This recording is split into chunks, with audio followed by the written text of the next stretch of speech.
Who is the Buddha? Maybe you've seen statues or images like this fat, laughing Buddha. This friendly image fits the common perception of Buddhism as being about peace and happiness. But as it turns out, this popular laughing Buddha is actually the standard depiction of Budai, a possibly historical 10th century Chinese monk that some Chinese Buddhists venerate as an incarnation of the future Buddha. But he's not the Buddha in the sense that we usually mean it. Instead, the Buddha that we're going to talk about today is the Buddha known as Siddhartha Gautama, a teacher who lived around northern India and southern Nepal in the 5th century BCE. His teachings grew into what we now know as Buddhism. You've probably heard the standard story of Siddhartha Gautama, as pictured in movies such as The Little Buddha, starring Keanu Reeves. According to this story, there was a wealthy but sheltered prince who one day left his palace walls and encountered sickness, old age, and death. Troubled by this experience, he left his royal life to search for a way out of suffering. He eventually attained awakening and became known as the Buddha. Then he spent the rest of his life teaching others how to overcome suffering. But before we get into that, I want to ask what might seem like a weird question. When does the life of the Buddha actually start? Well, we might say sometime in the 5th century BCE, with his birth in the earthly body that would eventually attain enlightenment according to Buddhist tradition.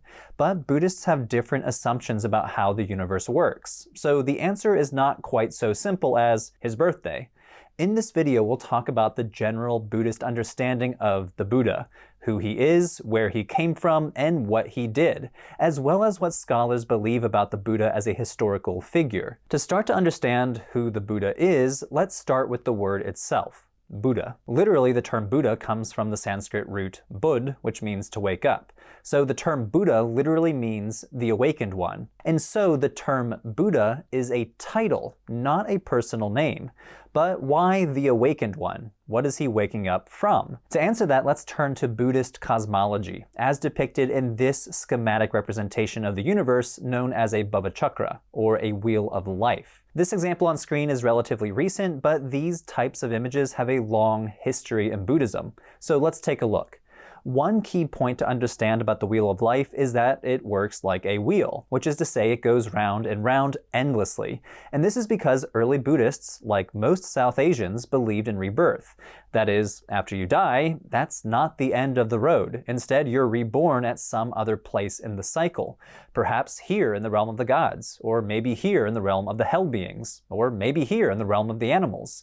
And this goes on and on infinitely. Eventually, all beings die and are reborn, even the gods. Importantly, Buddhists did not think that some creator god created this cycle. It just is. And while it might sound cool to constantly be reborn, that's not generally how Buddhists viewed it throughout history. Instead, this endless cycle of being born, suffering, and then dying, and then being reborn, suffering, and then dying, was thought to be painful and something to be escaped. The term for this endless, painful cycle is samsara. The Buddha is the one who has overcome the suffering of samsara by attaining nirvana, a term that we can translate as awakening or enlightenment. Because once the Buddha has attained nirvana, he's no longer subject to samsara and its endless cycles of death and rebirth. The Buddha is also someone who teaches other beings to escape it as well. So to return to the title, Buddha, the awakened one, he is the one who has woken up to see the nature of reality, while all other beings stumble through samsara in a dreamlike, ignorant state.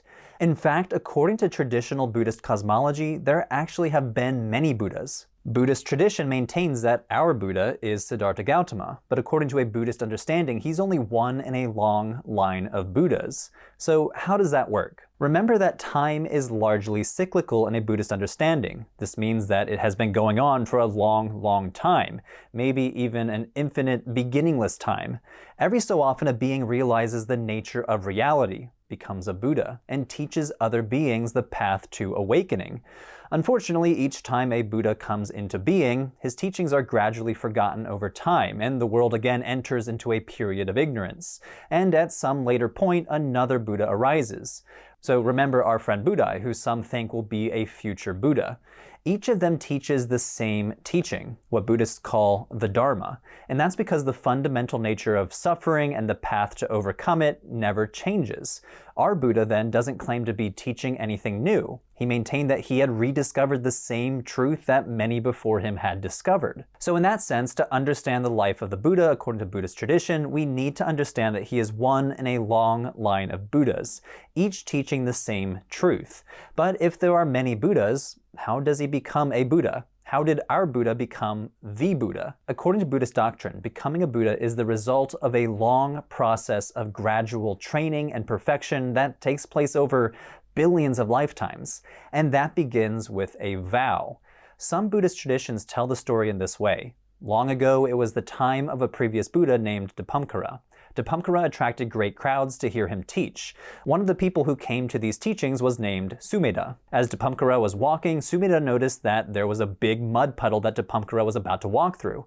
Not wanting this honored Buddha to get dirty, Sumedha laid down on the road and spread his hair over the mud puddle, so Dipamkara could walk over it without getting muddy. And when Dipamkara noticed Sumedha doing this, he made a prediction.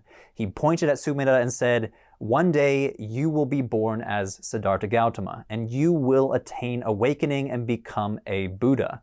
And Sumedha heard this and vowed that one day he would become a Buddha. This set him on a long journey of training and gradually accumulating the virtues and good karma over the course of billions of lifetimes that would one day enable him to attain awakening. The Buddhist tradition remembers these millions and millions of lifetimes in a genre of literature known as the Jataka, or birth stories.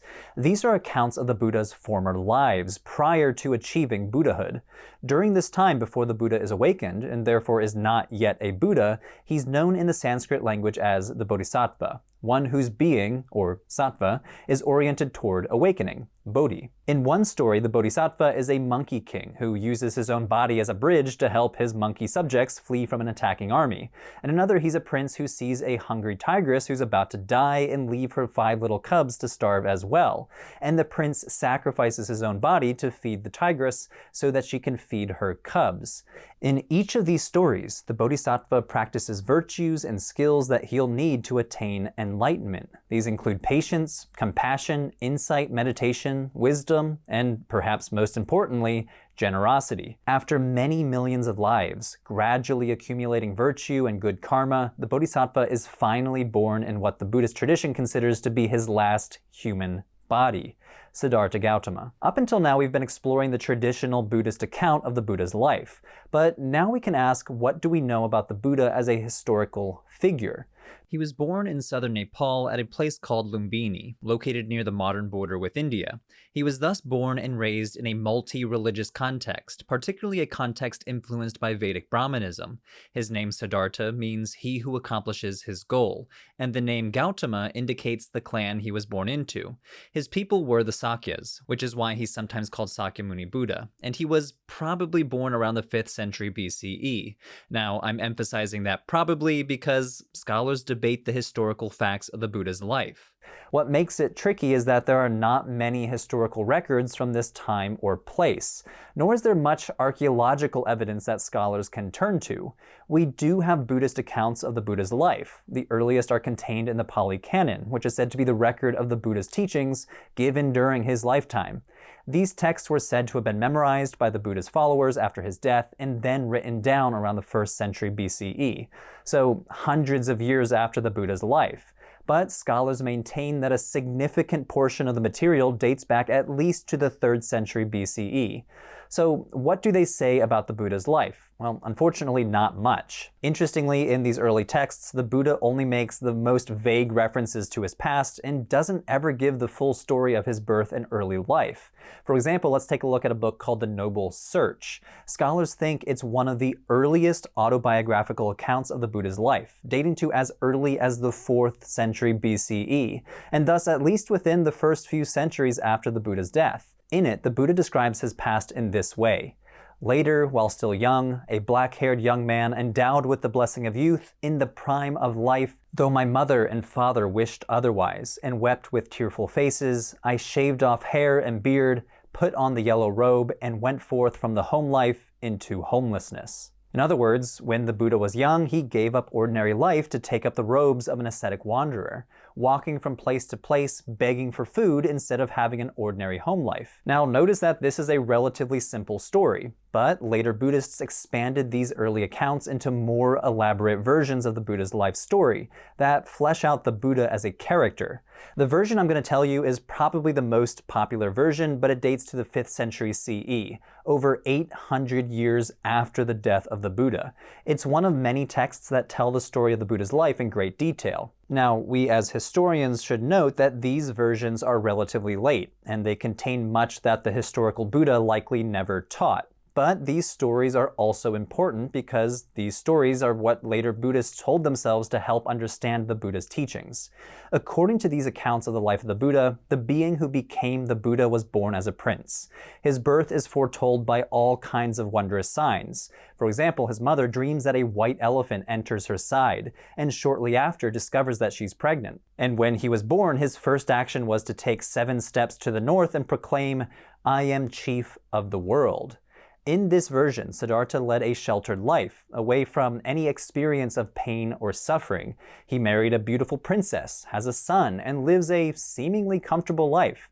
But one day, the gods give Siddhartha the idea to see what life outside the palace is like. Siddhartha convinces a chariot driver named Channa to take him around. On his journey, he has what becomes known as the 4 sights. First, he sees an old man, and he says, "What's that?" And Channa tells him, "Old age comes for all people." Second, he sees a sick man, and he asks Channa, "What's that?" And Channa tells him, "No man lives without becoming sick at least once." Third, he sees a dead man, and he asks, "What is that?" And Channa tells him, "All people eventually die." Siddhartha is horrified and asks, "Will this happen to me, to my wife, to my son?" And Channa informs him that death comes for all beings. According to the story, this is the first time that Siddhartha had ever heard that people get old and die. Suddenly, Siddhartha realizes that all his money, all the good food and beautiful things in the palace will not last forever. It's all going to come to an end. He realizes that the world he's living in is samsara, an endless cycle of birth, suffering, death, and rebirth. And he begins to feel unsatisfied with life as he's been living it. And then comes the 4th sight. He sees someone sitting in meditation, and Siddhartha asks, "Now, what is that?" Channa replies that the man is seeking a way out of old age, sickness, and death. And so, right at that moment, Siddhartha has this sudden realization about the fact of suffering. He also learns that people are seeking a way to overcome it. At this point, Siddhartha wants to search for a way out of suffering. He decides to leave behind life at the palace, including his wife and small child, in a search of a solution to the problem of suffering. Now, abandoning your wife and kid might seem incomprehensible, but from Siddhartha's perspective, he could best care for his son by finding a solution to the problems of existence. So Siddhartha sets out from his life in the palace and lives the life of a wandering religious beggar. He studies with various teachers, but none of them can answer all of his questions. He even tries fasting in order to try and control his mind. And so for 6 years, Siddhartha does these harsh practices and grows painfully skinny. Eventually, he realizes that this is not actually helping him solve the problem of suffering. All it's doing is making his body weak. So he decides to start eating again to have the strength to do what must be done. Then he goes to sit under the Bodhi tree in Bodh Gaya in modern-day Bihar. A demon tries to tempt him and distract him, but to no avail.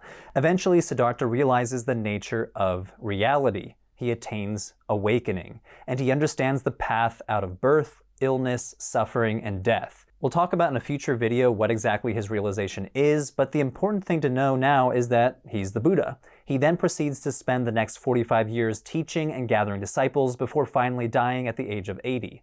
One aspect of the story you might have noticed is that the Buddha is often portrayed as a special, almost quasi-divine being. In the story, there are miraculous signs, the intervention of gods, and various other superhuman elements. This might surprise some people today because many modern forms of Buddhism downplay the supernatural. But for most of Buddhist history, Buddhists maintained that the world is populated by various visible and invisible beings, including powerful gods and demons, and that the Buddha himself had special abilities.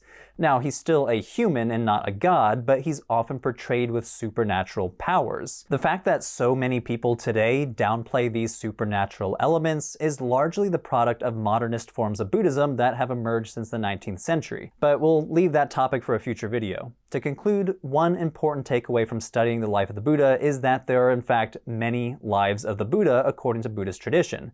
This is true for Buddhists in the sense that our Buddha, Siddhartha Gautama, is held to be only one in a long line of Buddhas who have taught a path out of suffering. Each of these Buddhas in turn has many lives. This is because the Buddhist tradition maintains that it takes billions and billions of lifetimes of gradually practicing virtues like compassion and generosity in order to become the Buddha. We can also take a step back as historians of Buddhism and say that there are many lives of the Buddha in the sense that there are many versions of the Buddha. Over the 2,500-year-long history of Buddhism, Buddhists have told and retold the story of the line of the Buddha, reshaping it for various purposes. Different ways of telling the story ground different sorts of practices and different views of what the Buddhist tradition actually is. This proliferation of the lives of the Buddha continues to this day, as people retell the story of the life of the Buddha in order to imagine new ways of overcoming the suffering that all of us face. Hey everyone, thanks for watching. That was episode 2 in a multi-part series on Buddhism. Episode 3 will focus on Buddhist meditation, and I'm already working on videos on specific traditions within Buddhism, such as Pure Land Buddhism and Zen Buddhism.